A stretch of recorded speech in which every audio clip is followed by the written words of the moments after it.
నమస్కారం. ఘంటారావానికి స్వాగతం. ముందుగా ప్రధాన అంశాలు. ఎర్రవల్లి వ్యవసాయ క్షేత్రంలో కేసీఆర్ను కలిసిన కేటీఆర్. కవిత లేఖ, వ్యాఖ్యలు, సంబంధిత పరిణామాలపై చర్చ.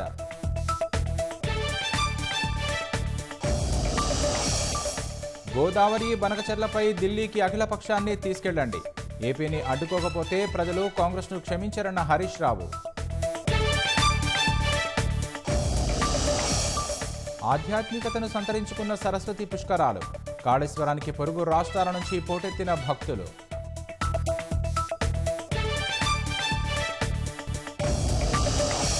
భారతీయుల ఆత్మవిశ్వాసాన్ని పెంచిన ఆపరేషన్ సింధూర్. సైనిక దళాల పరాక్రమంపై ఎన్డీఏ పాలిత సీఎంల ప్రశంస.